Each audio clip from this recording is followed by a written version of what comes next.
All right, guys, here we go. Video number 2 of our 2022 Capitan, New Mexico cow elk hunt.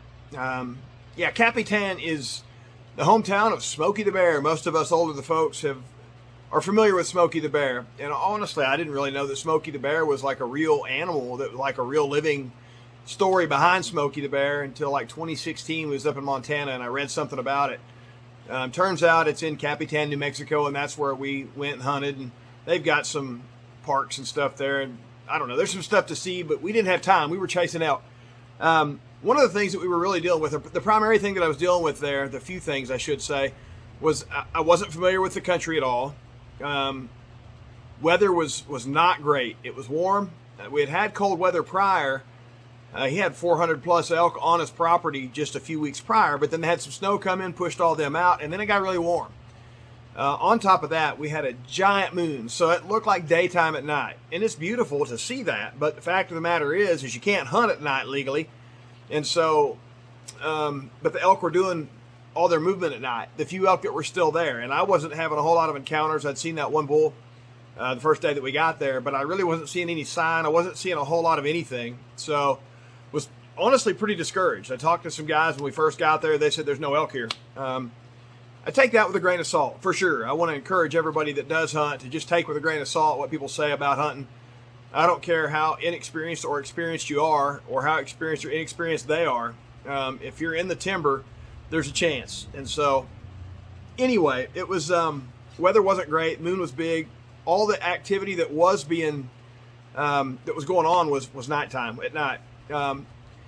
So here's the deal. I had to stay in a tent, and I'll explain a little bit more about that in the video, but I stayed in the tent every night that we were out there, me and the dogs did. And there was one night in particular, that one evening, actually, the wind started blowing, and it got to blowing that night probably 50. It blew hard, like really hard, all night long. There's pluses and minuses. The minuses were, I didn't get to sleep. I was in a tent in 50-mile-an-hour wind. It's hard to sleep in a tent when it's blowing 50. The pluses are, I know full well in my mind that even though the animals are moving at night, if it's blowing 50 at night, they're going to bed up. They don't want to be out in that mess because they're subject to getting caught by mountain lions or predation. So I knew full well that they were bedded that night. I knew that they would get up earlier the next day than what they usually do. So I was tired, but decided I'd better get out. I went out that morning a bit, spent, I don't know, 4 or 5 hours that morning, and then had to come back and just kind of regroup, remount, and get some rest. Then me and the kids went out that evening. I found a good glassing point that morning, so I was very confident that we were going to go out and at least see game, and it worked out. I'm not going to divulge too much information, but it did work out. It didn't take us long at all to get on out once we got up there on that glassing point, and yeah, it was good. It was just good. So I'm not going to say a whole lot more. We'll just go in and watch the video, and we'll come back with an outro here in just a little bit. I got some things in my heart I'd like to share with you. So let's go out here to Capitan and check out our second leg of the videos that I've got put together for the 2022 Capitan, New Mexico cow elk hunt. Let's go. Okay, here is my reality from last night, tonight, and then the next 2 nights is out here at the ranch where we're staying. Me and Mama and River and Brookie come out to do a little cow elk hunting, and they don't do dogs in the house. And I'm not a big fan of killing pets, so versus sending them off to a kennel for them to just live in a little dog run for 5 days, I just decided to talk to the property owner, make sure he was cool. If I just brought a tent, sat it up, me and the dogs stay outside. So I guess I'm literally in the doghouse, but Rio and Pud's both been doing really good. This is our second night, and they're absolute inside dogs at home. Pud's never goes out. She goes out to potty and immediately comes back in. Rio spends a lot of time outside, but they're both inside dogs. Pud's used to sleep in bed with us, but she can't get up there no more. Rio still does. He sleeps between me and Mama, so this is a bit of an adjustment for him, but they're weathering the storm pretty nicely. In fact, I think it's healthy for them. Learn to tough it out a little bit. Be a dog. Nonetheless, night number 2, I don't know if this will shine on me at all. No, it don't. I'm going to turn around and just... Night number 2 is sleeping in the tent. Got the alarm set for 5 o'clock in the morning so I can get up and go out. Try my hand at finding a cow. So anyway, I hope y'all are blessed. Me and the pooches are enjoying life. And see anything cool tomorrow, we'll show it to you. Bless you guys. It's really hot. Yes.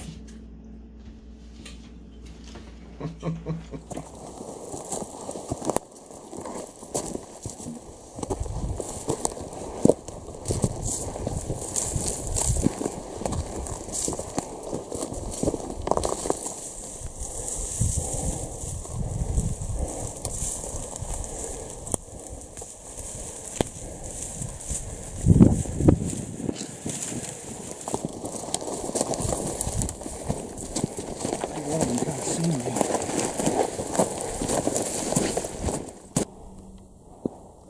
476. I could do a Kentucky windage and just send a Hail Mary on it. I think we try to get closer. What's that? I think we try to get closer. Well, I think I need you on this spot. And I might drop over the backside and come around and try to get y'all to let me know where they're at via hand signals or something. I really don't know what else to do. But I got to get up here and get my gun and my gear without getting busted. Alright. Drop off the back and make my way over to that outcrop. I need you to crawl up there to where I just was, up that rock, so I can see you. If you see me looking at you with binoculars, this way, that way, they're gone.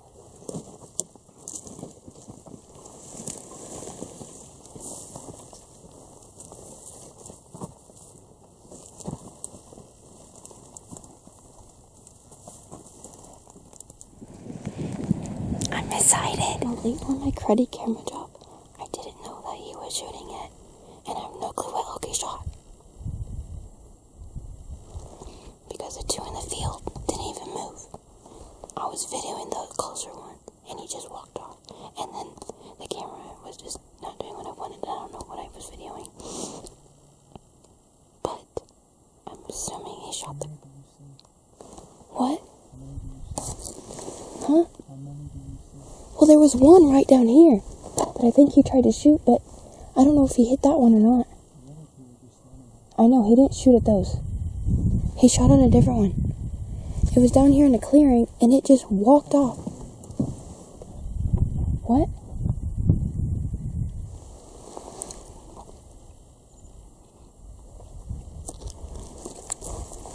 I don't even know what it opened. There's my phone.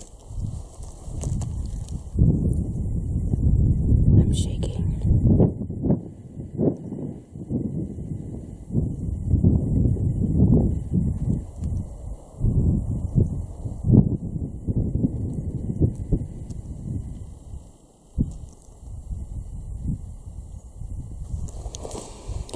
Well, sorry, Dad, for the bad camera job. I just didn't know you were ready to shoot. I think he might have missed the first shot, and that's why it just walked off. It didn't do anything else. Then he shot 2 more times, but it went behind the brush, so I couldn't even see it.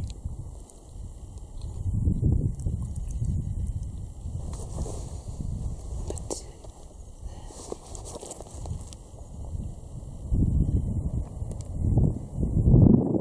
the 2 other elk are still just... Yeah, they're...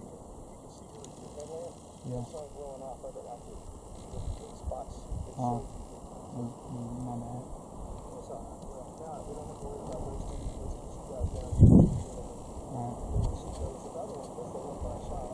Yeah. Tell Dad the one has 1 horn. Brooke, stop talking. Say that again. Alright. Yeah, alright, now Brooke wants to say something. Hang on. What? The one bull has 1 horn. Is that it? Yeah. Okay, she wanted to say that the one bull has 1 horn. Fall forward and try not to fall at all, because this will hurt. Okay.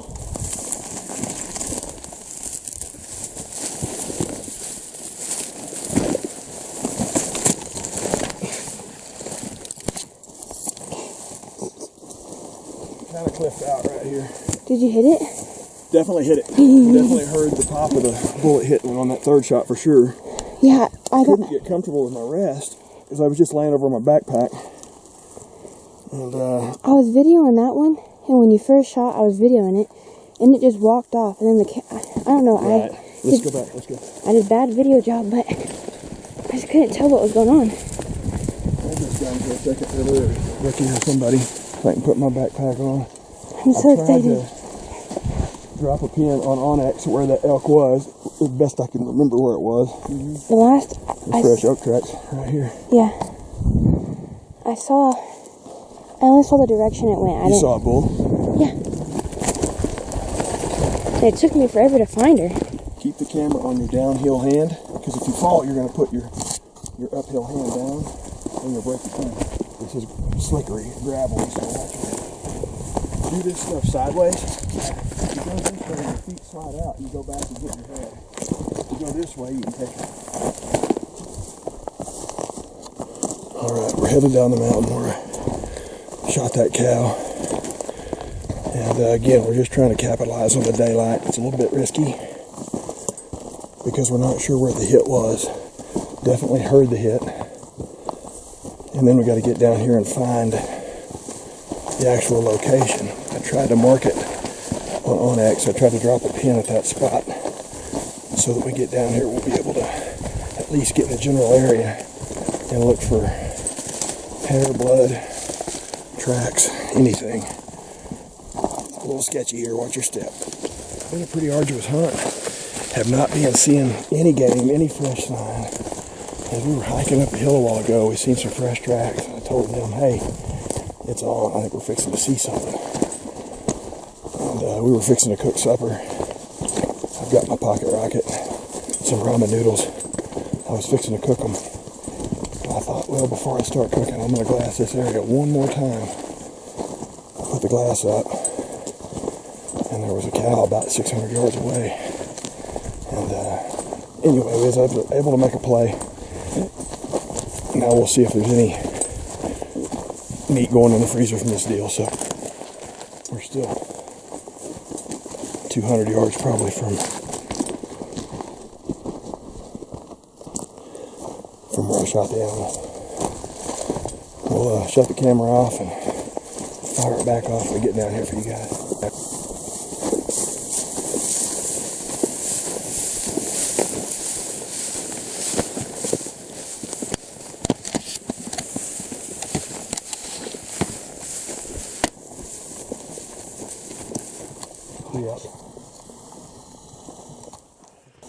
All right, guys, just want to explain a little bit of what's going on here. Ended up again with more footage than what I thought I had, so we're going to make 3 videos out of this hunt.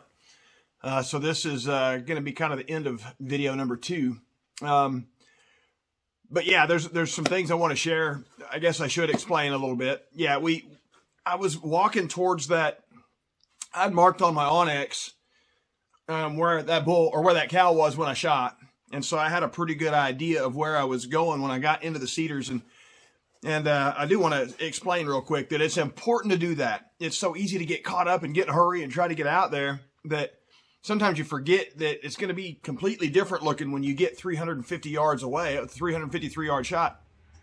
And so when you get down into the cedars and you start walking through there, it's completely different looking. So I had the wherewithal to slow my roll just a bit and mark on Onyx, found that area on Onyx, dropped a pin there, and so was just headed for the pin.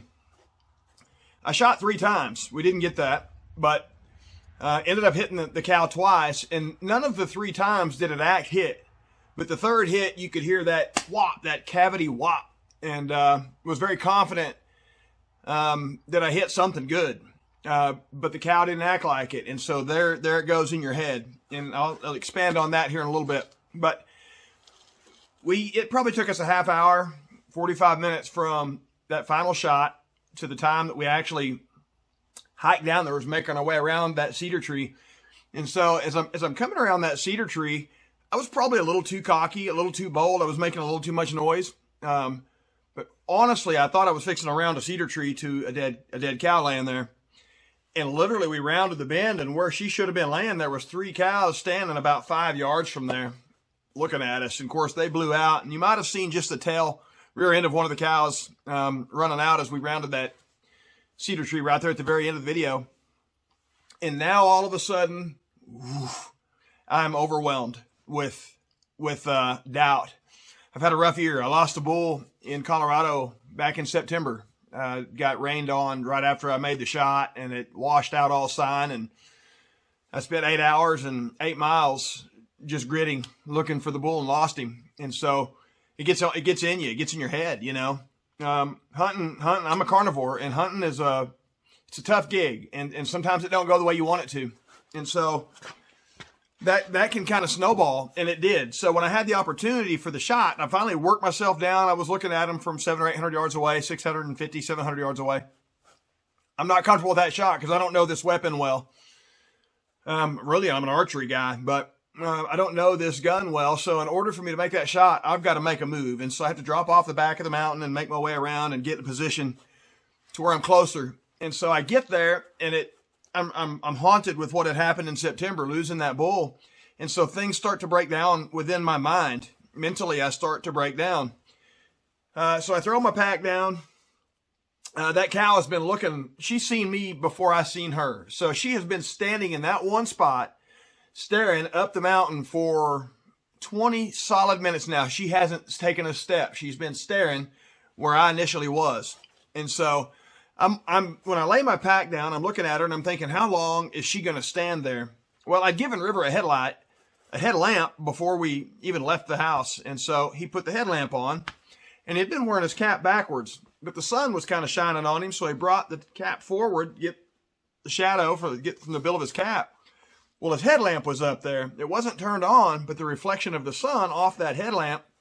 And so when I crawled up there, I still had my pack on. I crawled up there and I looked up to see if they were up there watching, and I seen that headlamp look like it was on. I mean, it was shining, and I thought, man, that cow is going to see that. She's going to bail out of here. So then I rushed myself, put my cap off, pulled my pack off real quick and threw it down and laid across my pack, and I was actually turned in a really awkward spot. So I wasn't really laying prone. I was sitting up, kind of turned in a weird way.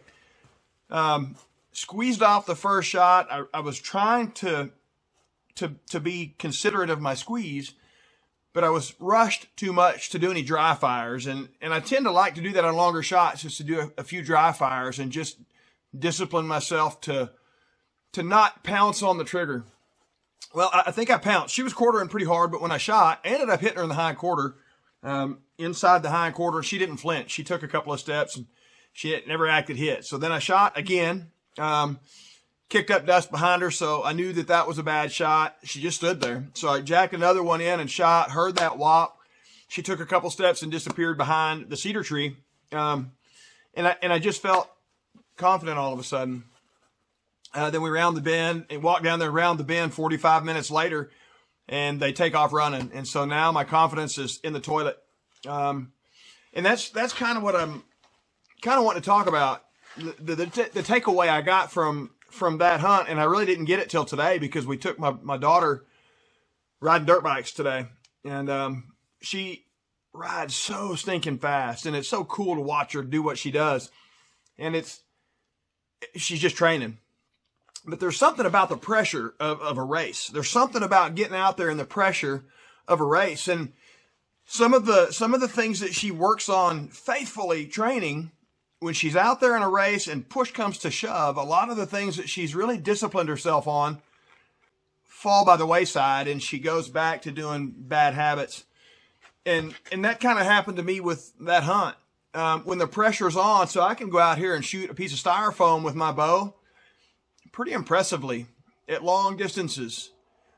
But reality is, when I'm out on the side of a mountain and I've been hiking for 7 days and I've got 100 miles logged, and I have an opportunity on a bull, sometimes all that training and all that discipline goes out the window, and so you'll shoot and you'll wonder, did I even look at a sight? Did I even look at my pins?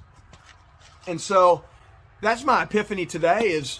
It's kind of how we are as Christians. I realize this is a long outro. I apologize, but I feel like that's what we do a lot of times as Christians. Man, we go to church, we study, we do all this stuff, and we need to do those things. We need to do those things. But reality is a lot of times for us, as Christians, we've trained, we've done all the stuff, but when grandma passes away, or when we lose our job and we're fixing to lose our house, a lot of times we go back to our old ways. Our form, our moto form falls apart.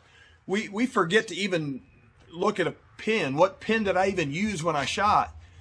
We're a lot the same in our Christian walk. And that's kind of my takeaway today. And I just want to challenge you guys to understand that oftentimes we just got to be still. We've just got to be still, even in the midst of the trying times. And let me look it up real quick, but let's see here. It's Psalms 46:10. And it says, he says, be still and know that I am God, and I will be exalted among the nations, and I will be exalted on the earth. So that's what I want to encourage you with tonight, is when the rubber's meeting the road, when the job is on the line, and when the diagnosis of something not good hits your family, that's the time to be still.